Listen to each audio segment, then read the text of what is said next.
Hey, it's BT, and this is the BT Moto GP review for Mugello GP, one of the greatest GPs ever. Let's get down to it.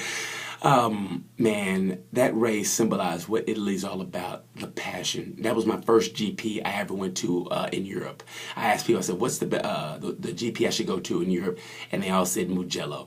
And I love Mugello because they make noise for no reason. Take it from a person who's really loud.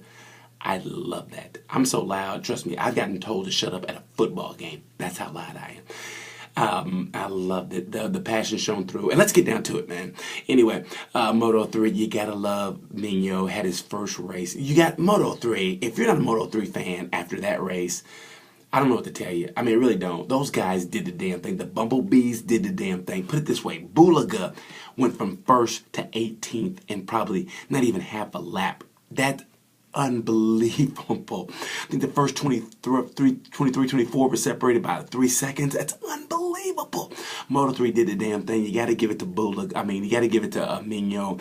When Valentino Rossi came out and hugged him and he was smiling, I mean, man, if you didn't feel that passion, seriously, go just jump your monkey ass in a hole. I mean, seriously, man.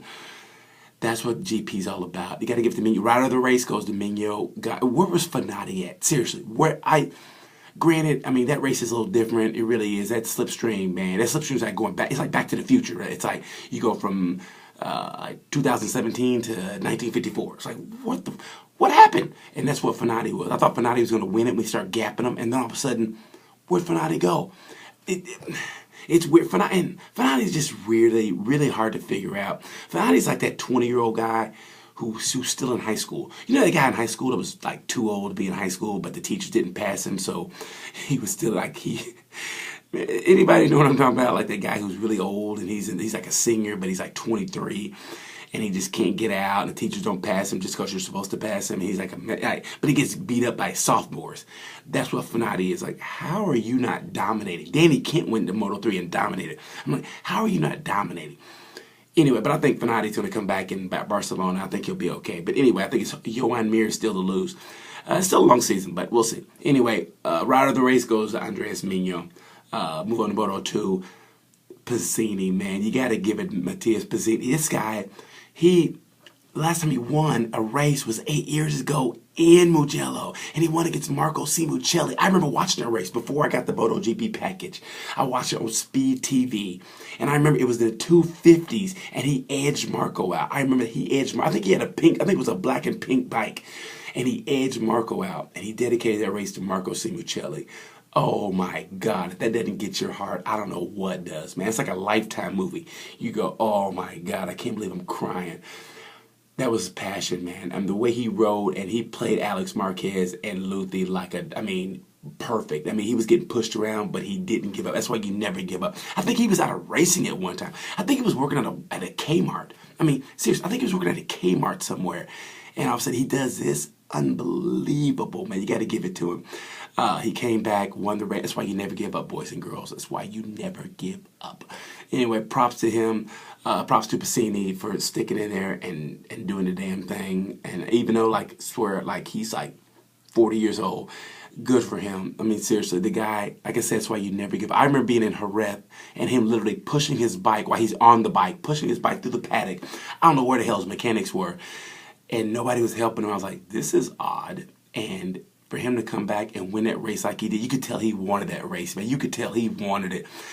It was in Italy. He goes, I'd be damned if y'all gonna beat me. I'd be damned if I'm gonna let somebody from Switzerland and somebody from Spain beat me on my Italian track. I'd be damned. Like, he got all black on. Not today. And I think that's what he did. So props to Piscini. Let's move on to MotoGP. MotoGP. Dovizioso said it best. For an Italian to win on an Italian bike at an Italian circuit, that home circuit of Ducati, I mean, it's like seeing your dream girl ride up on a Ducati Desmodici. She takes her helmet off. She looks at you and goes, "Oh my God, what are you doing today?" You go, "Carving canyons." She goes, "Exactly what I'm going to do." And then you both go into a convenience store and you purchase a lottery ticket and you happen to win the lottery. That's what that was like. I mean, it just went. Plus, he had the poopy poops. I don't know if you guys knew it, but him and he missed the morning warm up. Basically, his stomach was feeling bad. You know what that means when they say stomach problems. You know what that means. It means you know, the poops. You know what I mean? You know, when your stomach goes and then it goes. That's when you go, uh-oh. You know, like you've been around people and your stomach go, man, I'm hungry. And then it goes, you go, oh boy. Oh, you gotta clench up. Can you imagine having to clench up on a MotoGP bike at Mugello? When he had that near off, remember like in one of the first 5 laps, he had that near off? And I go, oh yeah, he's burning those leathers. There's no way in the world he's gonna keep those same leathers. There's no way. He's like a baby. You know what? Just go ahead and burn those leathers. Yeah, and the underwear too. Yeah, well, I won't be needing those anymore. I think that's what he did. But for him to do what he did, him and Petrucci, oh my God. If you don't like Petrucci, I call him pork chops. If you don't like pork chops, Petrucci, you don't like life. That guy is funny, and you can just tell he's just happy to be there, man. I mean, I just feel like I think he feels like an outside, like he's not like, he's that pretty girl who didn't realize she's pretty. Maybe she's, I don't know, maybe she's a farmer or something like that, I don't know. And like, she's around people who like, don't really realize she's pretty, and then she gets around other people and they go, oh my God, she's gorgeous. And she's like, really? Petrucci's like that, man. The way he ran that race was beautiful. Props to those guys. Seriously, and Rossi tried his best. 100,000 people, 99.9% were on his side, egging him on, but that injury just, he couldn't overcome it. I thought it was just great. I mean, the passion from those Italian people and the dedication they did to Nikki, God bless those people. That was beautiful, man. It kind of choked you up a little bit. I thought it was great. Nobody does racing like the Spaniards and the Italians, but I think I got to give the edge to the Italians. That was beautiful what they did. I mean, beautiful. That was the most perfect racing weekend maybe in a long time. That was almost perfect. The GP race was great. You could tell on the riders' faces, man. Like Lorenzo was happy. Remember first he was like, well, I was happy. It's my first time leading a race on the Ducati, you know. And then he goes, and then he dropped like the Dow Jones. I mean, like, what happened to Lorenzo? It's kind of sad to watch him go. Like, you could just see in his face, he's like he has no confidence anymore almost, you know. And then Marquez, in a way, was the same way.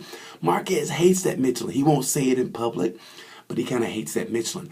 And let me get this straight. He chose the medium, but the medium actually was harder than the hard on the right side, but he couldn't control the left, so Bautista beat him. No offense to Bautista, not throwing shade.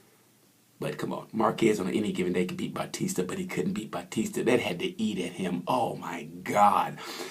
Marquez, but he said he had to save the points, so he needed points, so he had to get points. So, and then Crutchlow and Pedrosa. Oh, my God, Crutchlow. I think he's still mad from Le Mans, for that bump in Le Mans rather than him taking him out. I mean, granted, he took him out. It was the last lap. Danny couldn't help that. Danny went and said he's sorry. And then Crutchlow said, and I quote, I'm glad he's not in second place anymore. Who says that? I mean, I know he's mad, but who said, you know, Crutchlow, if you take away Crutchlow's accent, Crutchlow's a Texan. He really is. He's a Texan. He flips people off. He has no problem saying what's on his mind. It's beautiful. He and Jack Miller, man, are basically Texans on a motorcycle. They really are, man. He took Colin Edwards' place as far as saying what's on his mind. People love him. You got to give him credit, man. But really, not Danny, man. Danny didn't mean to do that. Crutch, give him a break. But then again, I'm not racing, and you know he's got to meet the Honda bosses next week anyway, which I'm sure they're going to talk about contract. So, but I thought it was kind of like, oh, really? You can talk about Danny that way? But anyway. I thought it was good racing. I kind of want to see more of a battle between Marquez and Dovi. But hey, man, the rider of the race goes to Dovi. I wanted to split it between Dovi and Petrucci. But just because Dovi had, like I said, he had the poopy poops and he had a bad stomach. And the fact that he didn't even race the warm-up. He goes, I was good. Basically said, I was good. He didn't race the warm-ups. He just did the starts. And he got IV and, I don't know, Pepto-Bismol. That race should have been sponsored by Pepto-Bismol. It really should have. And the way he did that with a bad stomach, he and Iannone with bad stomachs and did what they did, especially Dovi, and in a dry race. Dovi finally overcame that hump of winning in a dry race. He was always a good wet race rider, but a dry race rider. So good for Dovi. Rider of the race goes to Dovi. What else is there? I think that's it. Yeah, I gotta get off here, but I thought it was a good GP. I thought it was a great GP as far as passion, the passion of the Italians showing up. I really think, honestly, a little bit was that because Juventus got beat by Real Madrid, and they were like, oh, we'll show you. And so it was just beautiful. 100,000 people. The Italians definitely cleaned up, man. What, 1-2 in Moto 3, 1 in Moto 2, and 2 on the podium in Moto GP. It was beautiful, man. Like I said, I just was happy for Dovi. He cried. Petrucci was crying. Hell, I was almost crying. Bassini was crying. I mean, and Migno was crying. Everybody cried this weekend. This is the saddest weekend for me and there was, man. We were all crying, but it was well worth it. It was a great GP. If you ever get to a GP, if you're wondering which GP to go to first, go to Mugello. That race, fantastico. Anyway, that's pretty much it. Like I said, right of the race goes to Dovi, Bassini, and Migno. Yeah, that's pretty much it. I thought it was a great goodbye, they said to Nikki. Everybody, I just love how the love went to Nikki, and it's great. And that's pretty much all I want to say. I don't want to start crying at the end of this. So thanks for watching. Appreciate you guys. And hey, Barcelona in 4 days. How great is this week going to be? Until then, you know the word. Peace.